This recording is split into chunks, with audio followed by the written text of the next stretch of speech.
to the Diary of an Apartment Investor podcast. I'm your host, Brian Briscoe with Four Oaks Capital. Very excited for today's show. This is one of our Ask the Expert episodes. We have two amazing people on the line here. We've got a woman with a ton of experience in this and other businesses, Bethany Finch, and a very motivated and energetic aspiring investor, Daisy Serrano. So first, Bethany has been an entrepreneur for over 25 years. She's done direct sales, consulting, real estate investing, and has worked literally from the ground up. Together, her and her husband have a portfolio that hit a high point of 5,000 doors, and they're in the process of liquidating all their properties in Washington State to be more strategic about multifamily markets.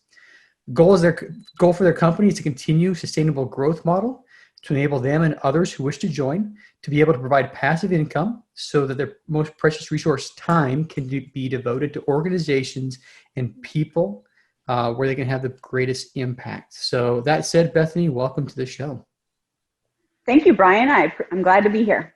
Yeah, this is great. You know, we talked a couple times before, and I was really excited that you said yes, actually. So you know, there's always a little bit of hesitation when you put those emails out. It's like, I hope they say yes. I hope they say yes. But anyway. Well, actually, it's the biggest thing is I'm thankful that you asked. So many people don't ask, and now they're finding out after the fact, and they're like, well, why didn't you do my podcast, or why didn't you do this? And I'm like, you never asked. Didn't ask. Yeah. Yeah.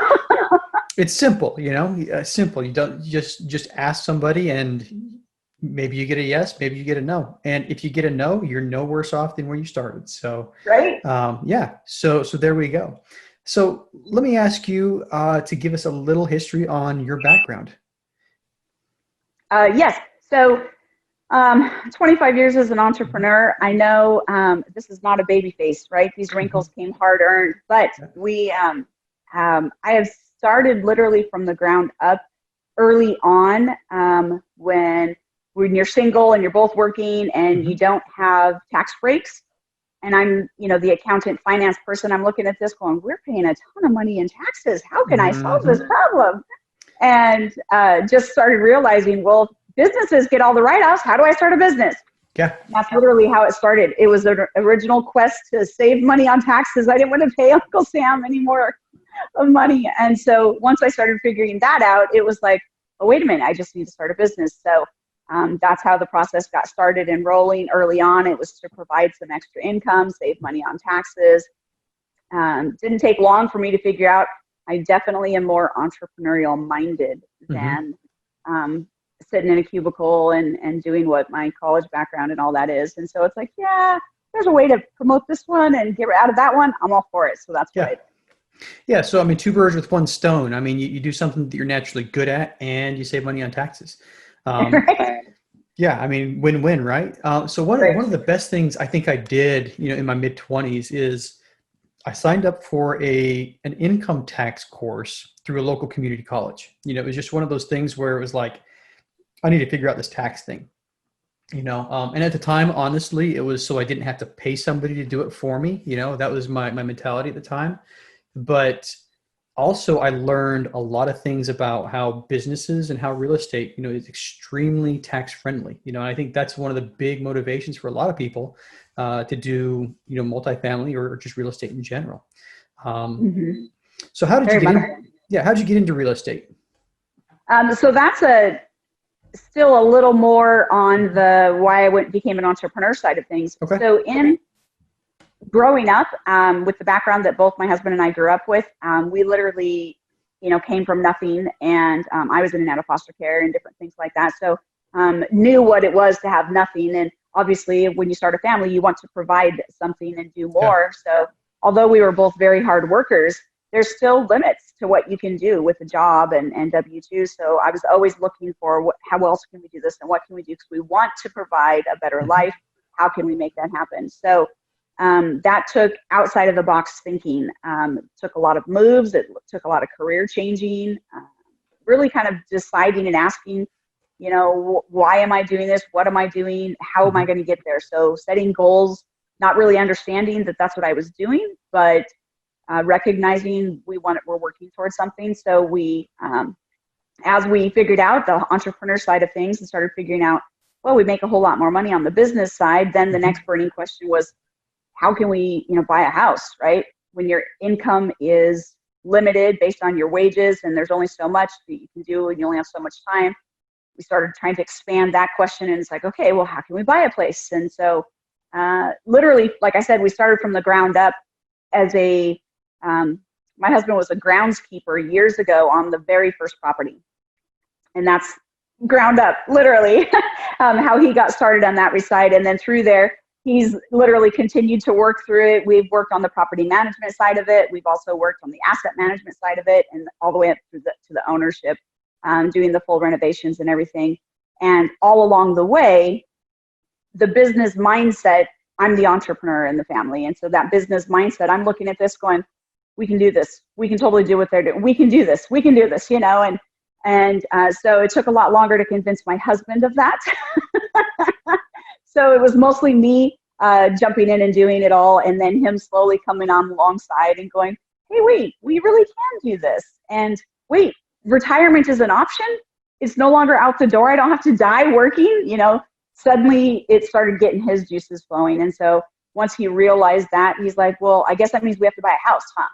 So then you have to start looking. And then we started doing basically market research and figuring out, well, where can we afford? And that led us down the road of affordable housing. Where's it at? And oftentimes, how hard is it? And all of that. And so it literally was a desire to provide that led us, that continued to lead us. And then because we've always been in the real estate investment side of it, through the multifamily, through that asset management, through property management, through all of that, it wasn't on my end, and it wasn't a leap of faith. It just the next logical step. It made sense. For my husband, he said it felt like it was diving off the deep end and there's no water. So it depends on who you ask, but that's literally how we, started with one property and then go, oh, there's got to be a better way we can do this. This isn't scalable. This isn't, and then you add more, and then you kind of work your way through it. So. Yeah. I like that. So something about your why. I mean, you're looking to provide your kids with something that you guys didn't have. I think that's something that a lot of people, are aiming to do as well. And real estate is something that absolutely can do that. So and affordable housing, something that I also really enjoy about this is, everybody needs a place to live, and we want it to be clean and safe for everybody. I think that's something most people in the world will agree on. And this allows us to take part of providing clean, safe housing for people. So. Absolutely. And too many times that's actually what led us down our multifamily path, because we would be walking properties. There's so many unfortunate slumlords. They're remote investing. They have no idea that the property managers aren't taking care of anything. They have no idea that their conditions are the way they are. Some of them may know, granted, but the rest of them, I honestly don't believe that they knew. And if they knew that babies were sleeping next to mold covered walls and rivers of water are flowing through the house because of a foundation crack, and that they would do something about it, but they don't. And so the community organizations, that's what actually got us involved more heavily with the communities, when they started reaching out and they're going, Bethany, nobody is meeting this need. We need some liaison here, and how can we make this happen, and what can we do? We have a waiting list a mile long, so it just kind of continued to open doors. Yeah. And we bought something that kind of matched your description, a little bit ago, but, you always wonder, what does the owner know? The one we purchased, the owner was in his 80s. So it was very likely that, he probably didn't have a good handle of exactly what was going on in the property, but, and now we're doing what you're talking about. We're fixing it up. We're making it nice. We're making nice, clean, affordable housing for people to live in. And that's, it's just a good feeling at the end of the day. Yeah. At the end of the night, you sleep better knowing that. But if you're in the same community, you see those people and I made a difference to them. It's like kind of like that. You've seen the story of the little boy walking along the ocean and all the starfish. Oh yeah. And he's throwing them in one by one, and this old guy comes along. What are you wasting your time for? You're not making any difference. And he's like, but I made a difference to that one. And that's kind of the same thing, right? You have an opportunity to make a difference, even if it's just one home at a time. Yeah. Yeah. And if enough people are doing that, I mean, you make differences to, the difference is going to be, multiplied over many Absolutely. levels. So, well, nice. Absolutely. Well, can you give us an idea of some of the things that you guys have invested in and, what your investment philosophy is? Yes. So, believe it or not, our investment philosophy isn't profits. Mm-hmm. I know that's going to sound shocking, but it's not. Our investment philosophy has always been people first, profit second. So when we're looking at rental markets, we're looking at, is there a demand and is there a need there? Mm-hmm. Specifically in the case of affordable housing, we don't touch A-grade property at all. Yep. It just doesn't make any sense to us. It never has, even though we've had some of them. We're just not a fan. Mm-hmm. So in that mindset, we look at those communities and where can we make an impact and how can we make an impact. So it may be we're getting a multifamily in there, but sometimes we're starting in communities where we're just picking up some single families, mm-hmm. building the community relationships, and then ultimately we end up getting our multifamily from those relationships. So it's kind of reverse engineered sometimes. And so we've worked with local county and city governments to actually renovate entire neighborhoods. We've had some that were gang infested, and the police know us really well and said, hey, we know you do this. Would you guys consider this? Approached the city, county, they talked with us about it. They said, hey, we'll give you tax credits if you do this. We're like, okay, but here's how, so we just started having that conversation. So the philosophy is more about, yes, at the end of the day, the dollars need to make sense, right? Mm-hmm. There's got to be some gain to it. Our investors don't want to not make money, right? But there's also got to be a return on investment, not just money-wise for us, but impact-wise. Yeah. So we're looking at it from that perspective.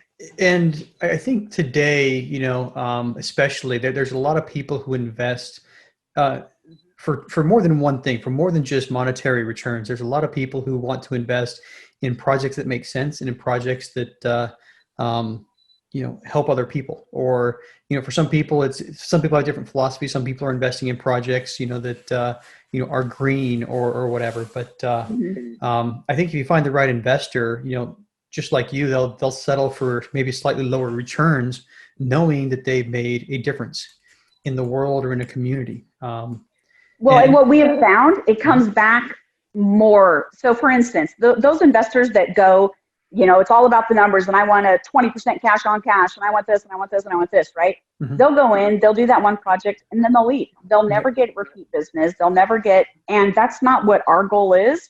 So we're there. Our business model is literally, our mission is to create sustainable growth. Mm-hmm. We're planning to be there for a long time. So it's not like it's a one and done thing. And so those relationships that get established early on oftentimes bring you more of those deals down the road, or they'll continue to grow in a way that the return isn't always just money, and it is an impact on that community. We're seeing literally families change that went from poverty because now they have a better chance at life and they have better programs and things like that. And so it's definitely a better return. Yeah.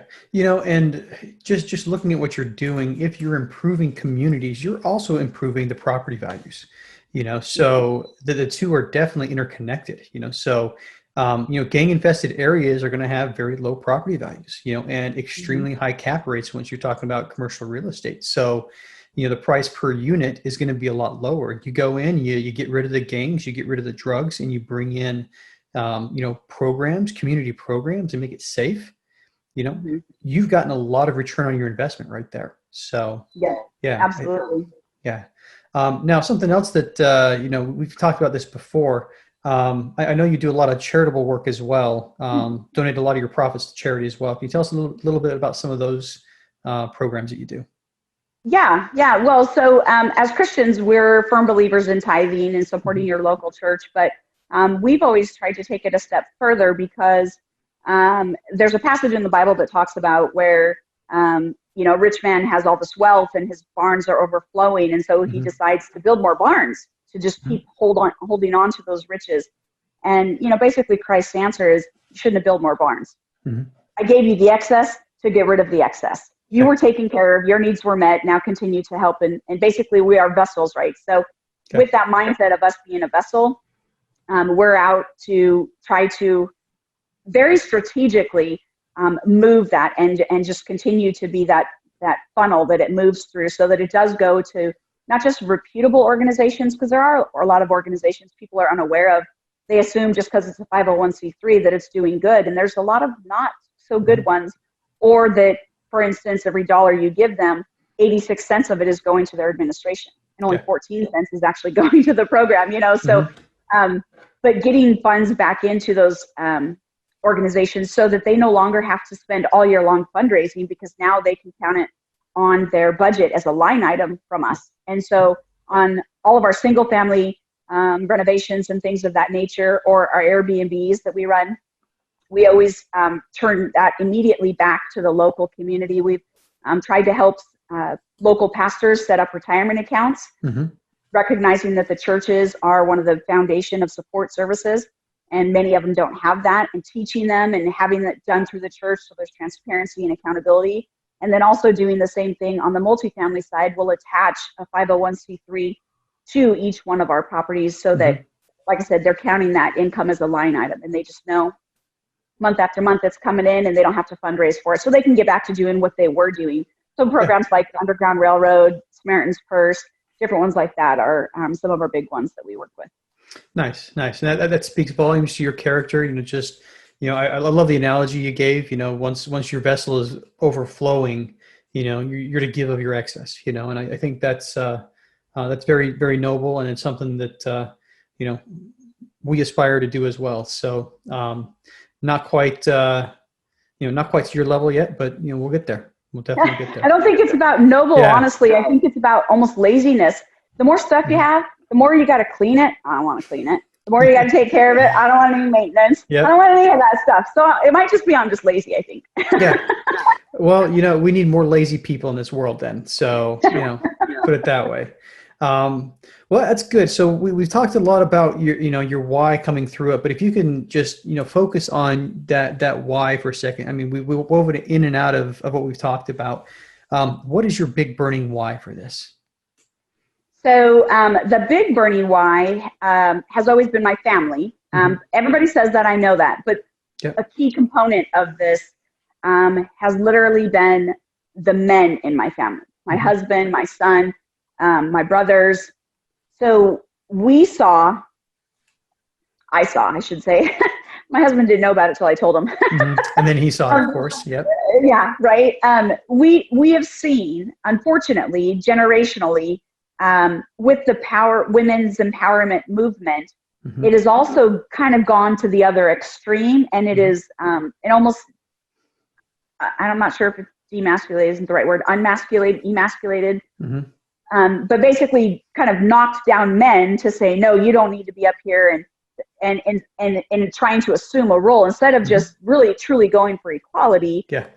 Or raising up to that. They're trying to do this to beat the other one down. And in doing so, what I saw was a lot of despair in the men in my life. They felt hopeless. They felt like there was, like I said, no hopes of retirement. They're going to have to work till they die. They felt stuck. They felt unchallenged. The warrior side of them that, literally God designed them to be was very much being squashed. So, when as an entrepreneur, my husband used to joke, and he would say, I think for retirement, we should just get our own property, and then we'll just live on the property, and we'll just run it, and that'll be our retirement. And I'm thinking, that sounds like a terrible retirement. Why would I want to do that? Sounds like more work. But in his mind, that's the only way he could equate to us having any kind of retirement. Because you're working, you're trying to take care of your family, you're trying to, get by paycheck to paycheck. You never feel like you're getting ahead. Life keeps handing stuff to you, and then things happen. So the big why was, how do I build my husband back up? How do I build my brothers back up? How do I empower the men in my community, even our contractors and whatnot? How do I do that? And literally, as I just continued to pray about it, the Lord just showed me, I want you to start this business. And I'm like, no. So our business has come and gone multiple directions, and that why was to literally rebuild those men, strengthen them, give them hope again, help them to see there is a vehicle and a tool that's possible, Mm-hmm. And how it can look is not necessarily what everybody else says it is. It can be Mm-hmm. whatever they want it to be. So my Yep. husband is just now getting to the point of being able to feel like he can dream again. Mm-hmm. Nice. Nice. Well, I love a lot of things. Like I said, I love all the good things that you're doing. You know, I think, like I said, the world needs more people like you. But what's next for you and your entrepreneurial businesses? Um, a lot. Yeah. Well, Where do we start? yeah. So just due to COVID, we actually launched an education program a couple of weeks ago. Mm-hmm. Providing an on-site remote learning center for parents. So that's one avenue. Still have our Airbnbs still going Mm-hmm. and growing. Where we are focusing more on our other markets. Washington is not a landlord-friendly state, so we're in the process of liquidating the last few years to invest more heavily in the other ones. Mm-hmm. And so kind of transitioning a lot of that, as well as just stabilizing and continuing to grow the asset management side of the company. Mm-hmm. So I think we'll see more. Well, I know we'll see more of our investments in Texas, Ohio, Mm-hmm. Alabama, and Tennessee grow as based on what we've already got out there and whatnot. So. All right, nice. Well, let's shift gears right here. We've got Daisy Serrano also on the line with us. She's a limited partner in 253 units in Texas. She's a leader in the Women's Real Estate Network as well as Prospanica, sorry about that, which is the Association of Hispanic Professionals. She has over 10 years of experience in international relations, education, management, and counseling. Right. She's worked with clients in 25 plus countries and has thrived supporting large organizations and government structures. That said, Daisy, welcome to the show. Thank you so much for having me, Brian. We recently interviewed you for Odd Podcast as well. Yeah. I'm really excited to be here today with you. Yeah, it's been great getting to know you and your fiance as well. He was also a guest on this show as well. So, come full circle on this one. So, yeah, it's been really good getting to know you and getting to know him as well. So, let's start with talking about you, a little bit about your background and your history. Yeah, thank you for having me on again. So I'm originally from Southern California. I still live in California and LA right now. We're actually looking to transition over to Texas here pretty soon.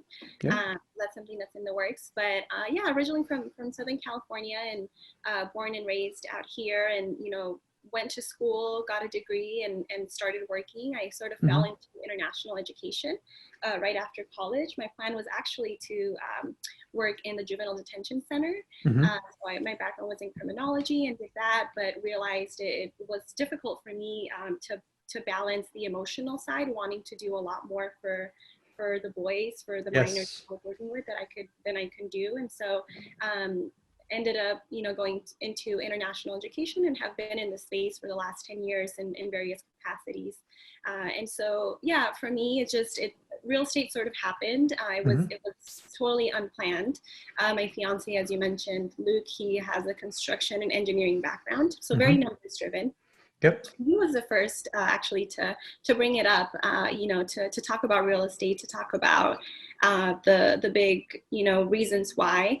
And I always thought like, oh yeah, that's your thing, but I have my own thing. It's, very different. We're very different personality wise and just in terms of our goals and our whys. And so, but he just, kept talking about it. And, I ended up going to a couple meetups with him and started getting exposed more so to the space. But even then I was still pretty resistant to it in terms of myself being, within the space in any capacity. And it was really once I understood the power and the access that I was able to create, not only for myself, but for my family, for my community. Bethany spoke quite a bit about being very community oriented. That's really a big reason for me to end up making that transition over. So I'm in the middle of that transition right now. We've invested in 253 units in San Antonio, Texas as LPs, as passive investors, and are now jumping onto the active side, to the GP side. So right now, going through building our team, getting more in tune with the underwriting portion, meeting lenders, meeting brokers, just really creating the ecosystem around where we want to be able to take that next step. Nice, nice. Now you say you've passively invested in San Antonio. Do you know where in Texas you're moving to? Yep. Not quite. That's Hmm. something we're still figuring it out. So Yep. the goal for us is actually to be able to make a move out there by end of the year, Okay. next year. So yeah, that's sort of where where we're heading, and are actually going out there. We're actually getting married this weekend, and then taking our honeymoon time to fly out to Oh. Texas to meet with people and network and start to build that team. So definitely just all in. I know Bethany talked in other places about if you've committed, you have to just go all in and jump into it. So that's where we are. We're just Hmm. jumping in and figuring it out as we go, for sure. Yeah. Well, first of all, huge congratulations. Yes, Weddings are congratulations. kind of a big deal. Um, Yeah. but yeah, so um, yeah, that's awesome. So you're heading out to Texas. I assume your investing um, aspirations are going to kind of guide you a little bit into where you live. Or what do you think about that? Yeah, we're looking at either Dallas or Austin, Hmm. in terms of being bigger areas and having access to a lot of the other markets in that Hmm. are in close proximity. So we're really in between right now, those two, and part of the trip is figuring, more so the logistical side of it as well. Hmm. But yeah, it's right now it's between those two. Okay. And you said that's your honeymoon trip. It is our honeymoon trip. All So right right. now, I mean, we can't go anywhere really internationally and Yep. enjoy it, right, because of Oh, COVID. that's true. That's true. Yep. We might as well use the time that we have off to just get Yeah. our life started and get that part of the Hmm. business started. So All right. Well, as long as you're both agreeing that's the way to go, that's that works, So well, that's awesome. So let's talk a little bit about your big burning why and what you hope to get out of real estate investing.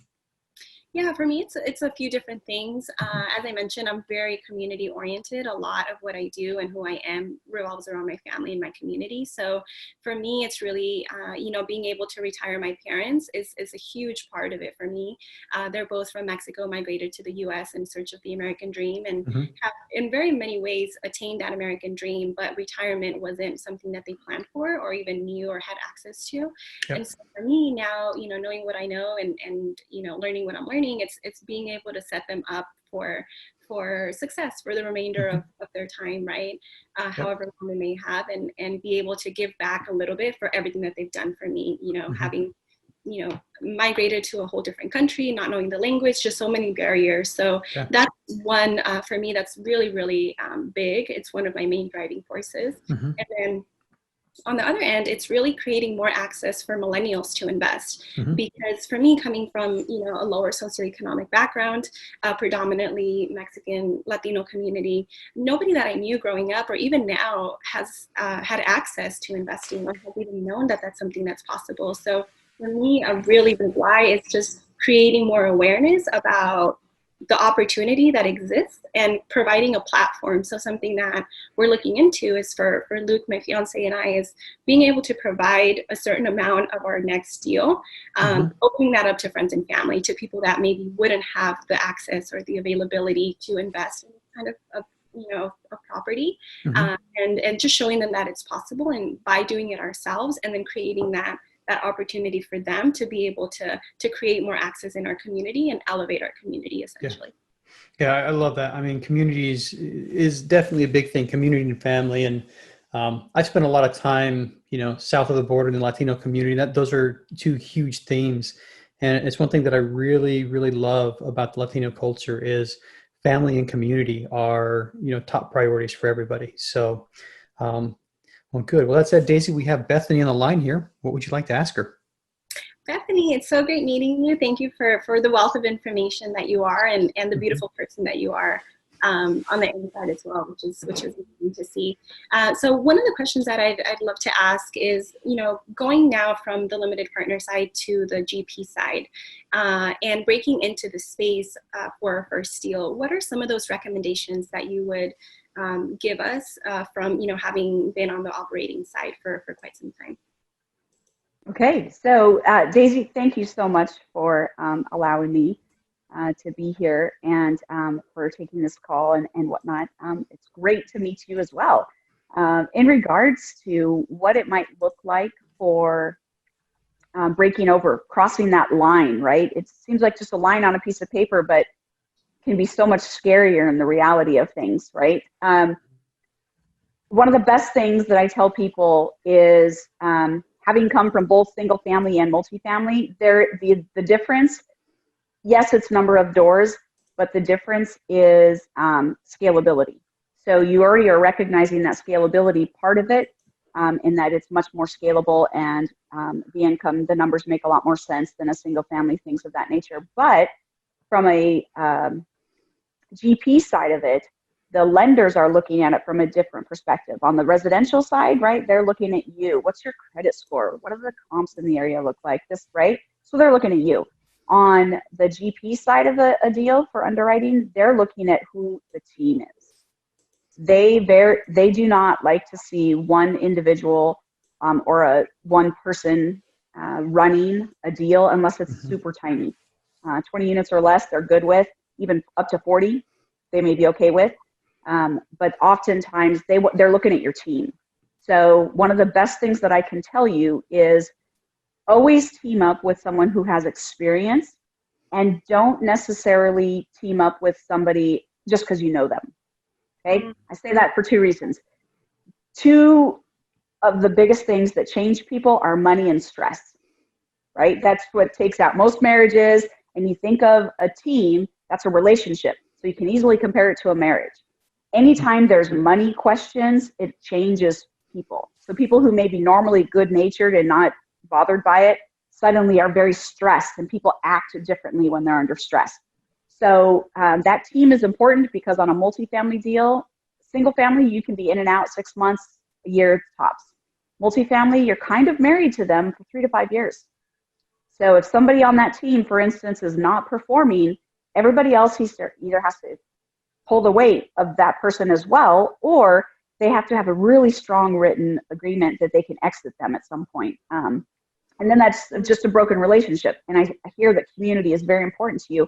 So you understand the downside of that, right? Mm-hmm. So always recognize that the team, put more value in your team.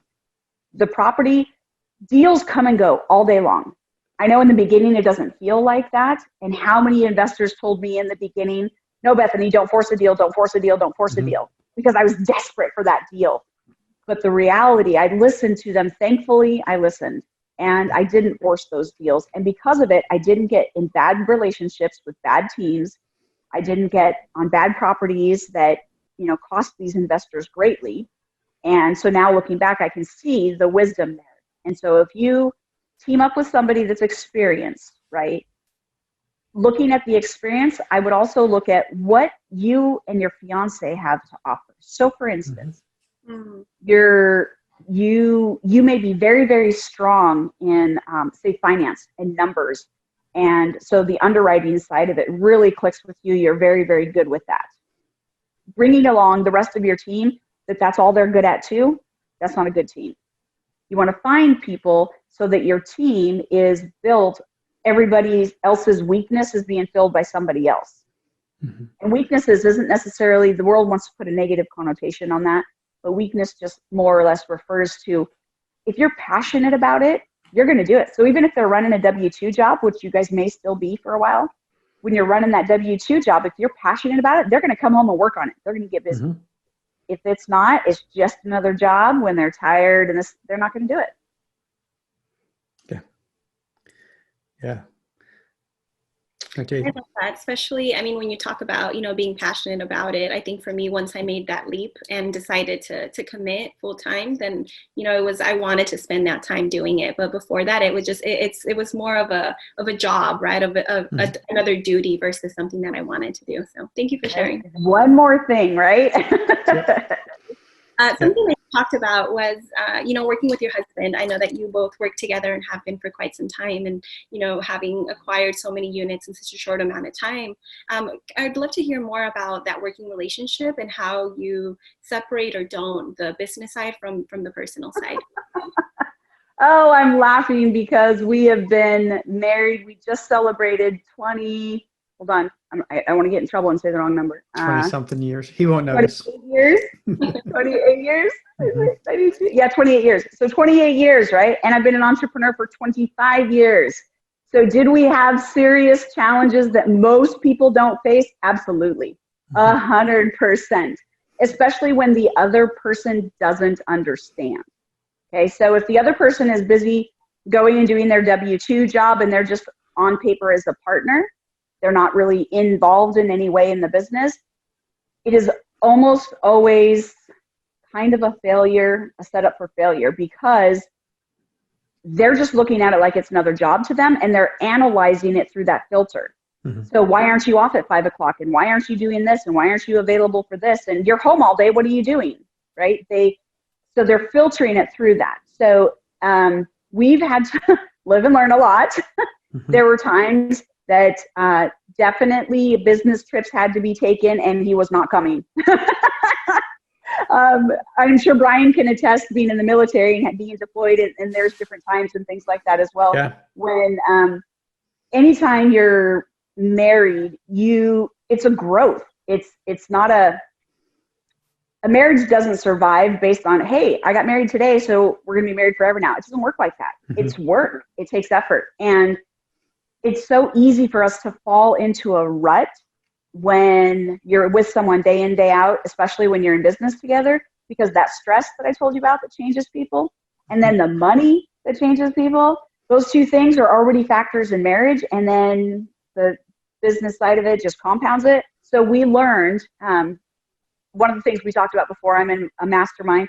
Every year we have a mastermind or a coaching or mentorship program of some kind mm-hmm. that we've been involved with, because we recognize if we're not learning and growing as individuals, then we're stagnating, and that just becomes stinky and dead. And that's not what we want for us as individuals, nor do we want that for our business or our marriage. So we're always literally working on our marriage just the same, but we had to learn to find a way to work that I wasn't going to kill him, that we could still get things done, but how could we work in a way that each person felt comfortable doing it? So we did the DISC profile. We recognized strengths and weaknesses. Obviously, we have a lot of commonalities. So the areas that we were common in, we didn't focus on. We focused on all the areas we were uncommon in. Mm-hmm. And we literally took all the roles of the business and said, okay, this is everything that has to be done. Based on your profile, highlight them in blue. Based on mine, highlight them in pink. And then all the other ones were the commonality ones that either one of us could do, right? Mm-hmm. So then we really kind of just dialed in our lanes or our roles. Yeah. My husband is phenomenal at building teams and building people up, and recognizing this needs to be done, and quick decision making, and doing a very good job. So when you're doing billions of dollars and all that stuff, that part of it just kind of washes out of his mind, and he can just focus and do, where I'm that very big picture person. Mm-hmm. So on the business side of it, my role is very much separated out, and his is more hyper focused on project management, asset management in that perspective. And then I'm focused on all the, legal and contracts and everything else, right? All the finance and the, we laugh and then we joke about it. He's all about finding the deals, and I'm all about finding the money, and making it work out that way. So but those two have to come together, right? So we have each of our own lanes, then we bring them back together. And we had to set up. We didn't do so good in the beginning. Trial and error, right? You figure these things out. So we learned to set up a yearly trip and quarterly retreats. So our yearly trip, every one of them had to incorporate some kind of fun. Mm-hmm. So our quarterly retreats, it had to be, so like, although this mastermind is, it's our quarterly retreat, and yes, we're doing our mastermind, but there's also an element of fun for us in that. Mm-hmm. So everyone had to have an element of fun, and then it also had a designated time of the work or business, right? So it was limited. And then once we got that expectation in place, again, then we were able to focus on the things that needed to be done, set the goals, move forward, touch base where we're at. We also had to develop some interesting spreadsheets and timesheets, and he was not a big fan of that, and he's only been on board literally about a month, but he's finally doing it. So figuring that out, right? But it's a mindset thing. We had to break through some things, and those breakthroughs take time. Tony Robbins helped out quite a bit. Yeah. And Daisy, just knowing you and Luke a little bit, I would imagine you guys have, a lot of synergies you can exploit as well, just because, he's an engineer by background, and your background is in, international relations and counseling. So I would imagine that if you put your strengths on the table, and figured out who's who, you'd be able to come up with something very similar. Mm-hmm. Definitely, that's something actually that we're going through right now, where we're focusing on, each of our strengths. But as you mentioned, Bethany and Brian, at the beginning when we started doing the podcast, for example, it was very different working styles, because being in a relationship is very different than working together. And so learning, at the beginning, at one point I was like, I don't think we can work together. I think we need to rethink this whole real estate thing. And then figuring out what his strengths were, what mine, and being able to separate, okay, this is work and this is personal, and not integrating both, right? Because you can't take like business problems into your personal life. So it's definitely still ongoing, but yeah, appreciate your insights into that. For sure. Get comfortable with saying, okay, I'm taking my business hat off and I'm putting my wife hat on now. Can you please put your husband hat on? Or vice versa. Just literally start making that phrase something that you're comfortable, so that Tony Robbins puts it as it's called a disruptor statement. Something to break whatever they're in. So if he's talking to you like a business person and not a wife, and you need him to be the spouse at that moment, disrupting his thought process, and vice versa. I will be the other way. I'll be business, business, business. And he's like, hey, can I have my wife back, please? I love that, breaking that cycle. So another question I had was more so from the underwriting process. Once you're looking at a multifamily deal, what is the criteria that you look for, and what is the level of detail that you go into on the underwriting portion when you're doing sensitivity analysis and, more so of an in-depth analysis? So it's a little bit different for us in the sense that we've been nationwide for a long time. So for us, a strong rental market is the key. People look at the markets and they'll go, oh, there's rentals available and there's not rentals available, and that's a strong rental market. It has nothing to do with that. It has to do with employment. And now what we saw with COVID, right? If your employment base is all, like in Hawaii, tourism based, well, they tanked, right? Yeah. So people considered Hawaii a strong rental market for years, but it was all tourism based. So we look at the rental market, and so the first thing we do is literally that 10,000 foot level, right? Focus on that market. Is it a strong market? Are there more jobs coming to the area than there are people moving out? Doesn't matter how many people are moving in if there's not jobs to support them. Okay. So are there more jobs in that area? Is there growth potential? Is it coming or in the process of coming? Is it already there? Where is it at? Then the next question is, for us, because it's affordable housing, right? It's always that affordable housing indicator. So we're looking at it if, like in Seattle right now is a huge example. There's only like 1 day of market inventory right now in Seattle. It's ridiculously low. Our whole western side of the state is like that right now. There's just no inventory. People still have to live somewhere. So in a market like that, the rental demand is great. So people have waiting lists for rentals, right? So that's a strong rental market. So we're looking at a lot of factors when we're looking at, is it a strong rental market? It's not just one key thing. Then we're looking at, and even before all of that, now ours is always, is it a landlord-friendly state? If there's any whisper of legislation of rent control or any of the nonsense that we've had gone on in Washington, we won't even consider it. We're walking away. It's just it's not worth our time or energy, because there's so many other places that we can be. So then we're looking at, okay, hey, we love this market. We like the 220 unit there in Columbus, right? So it's like, we already knew we liked Ohio. We already knew we liked the Dayton, Columbus area.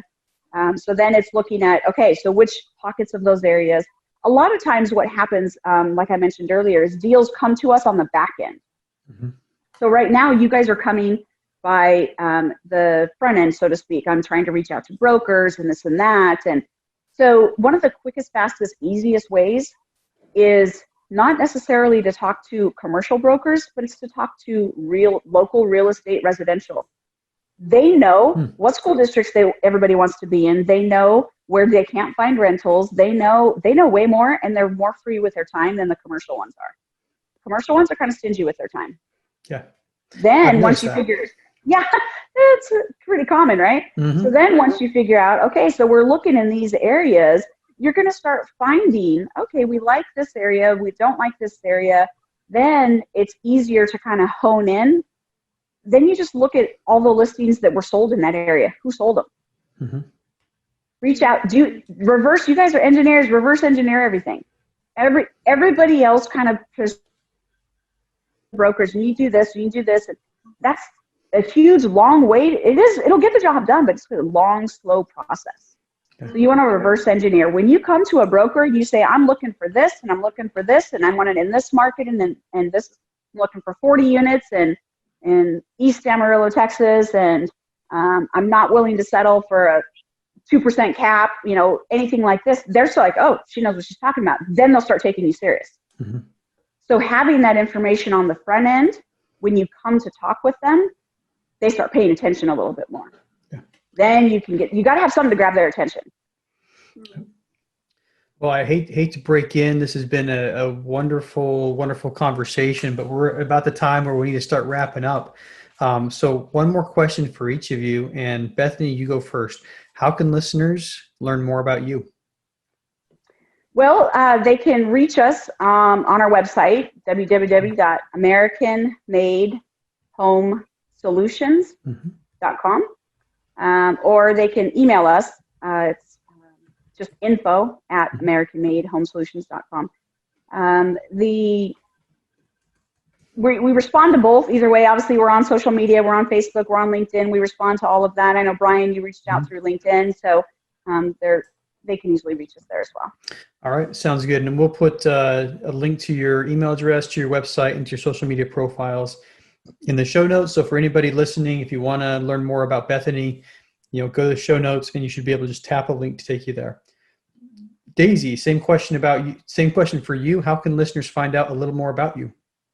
Yeah, the best way to reach us is on our website at makeitrainpodcast.com, or on Instagram. We're very, very active on Instagram, also on Make It Rain Podcast. And just personally, if you wanted to reach out to me on LinkedIn, I'm very active on there as well. So Daisy Serrano on LinkedIn is the best place to find me. Yep. And your podcast is available on? It's available everywhere. So everywhere. Yes. Yep. So the Make It Rain Real Estate Podcast, and it is a good podcast. I've listened to several episodes, and definitely check it out. All right.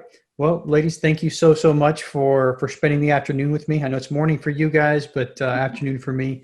And I really appreciate your time. Thank you very much, Brian, for having us. And Daisy, it was wonderful meeting you. Thank you. Likewise, Bethany. And thank you so much, Brian. Definitely looking forward to staying in touch and to continuing to support your show as well. Definitely. And once again, congratulations on the upcoming wedding. That's right. Yay! How exciting.